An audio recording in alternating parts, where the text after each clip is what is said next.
Exercise 11.2 question number 1.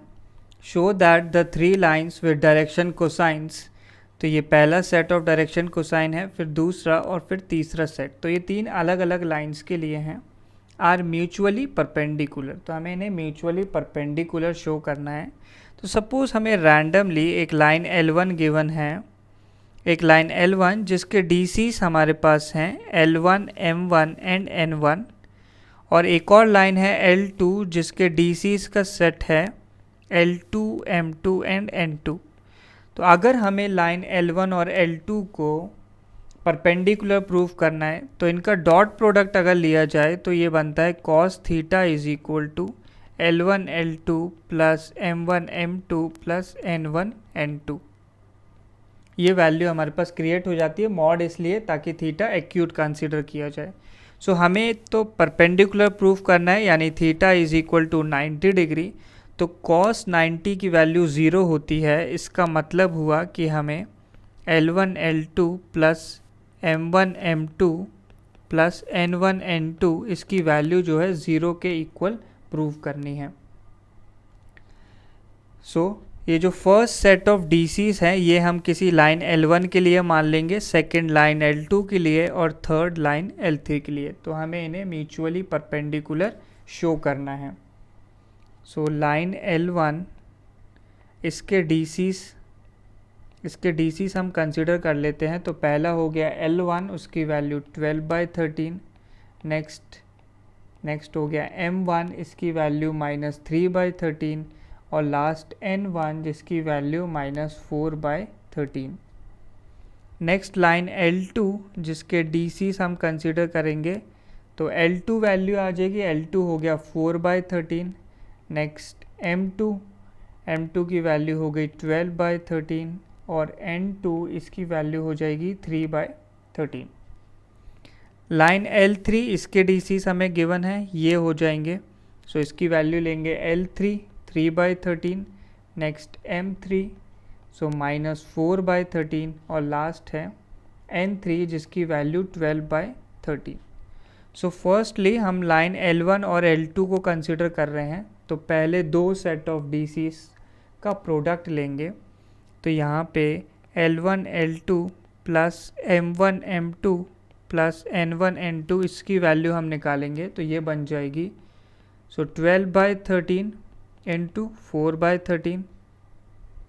M1 negative है, -3/13 into 12/13 -4/13 into 3/13. तो clearly इसमें हमें डिनोमिनेटर्स को कंसिडर करने की ज़रूरत नहीं है, क्योंकि वो तो तीनों में 13 इंटू 13 है, दैट इज़ 169. तो ये वैल्यू बन गई. डिनोमिनेटर आ गया 169, न्यूमरेटर है 12 इंटू 4 हो जाएगा 48 प्लस नेक्स्ट -3 इंटू 12 ये वैल्यू हो गई -36 और लास्ट है -4 इंटू 3 तो -12. तो क्लियरली ये वैल्यू जो है 0 आ जाएगी. इसका मतलब हुआ कि L1 line is perpendicular to L2 line. Next अब हम चेक करेंगे लाइन L2 और लाइन L3 को. तो इसके लिए हम निकालने वाले हैं L2 L3 plus M2 M3 plus N2 N3. तो ये वैल्यू बनती है. पहला आ जाएगा 4/13 इंटू 3/13.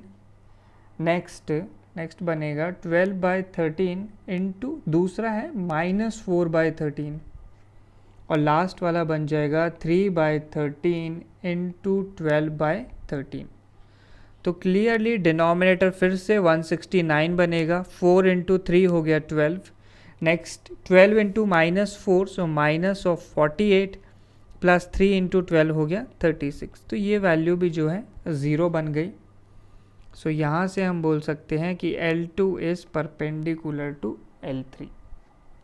लास्ट अब हम L3 और L1 को चेक करने वाले हैं.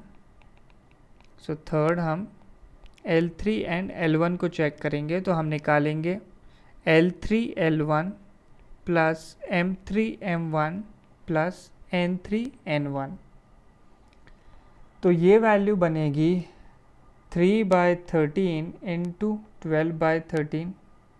नेक्स्ट प्लस -4/13 है M3 की वैल्यू, और M1 की वैल्यू है -3/13, प्लस लास्टली N3 की वैल्यू है 12/13 और N1 की वैल्यू है -4/13।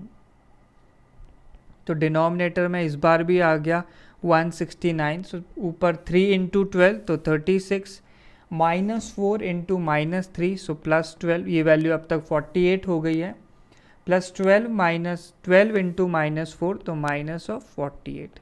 तो क्लियरली ये भी ज़ीरो आ गया। तो यहाँ से हम बोल सकते हैं कि L3 is perpendicular to L1। तो तीनों लाइन एक दूसरे के परपेंडिकुलर हैं, that means given lines are mutually perpendicular, given lines are mutually perpendicular।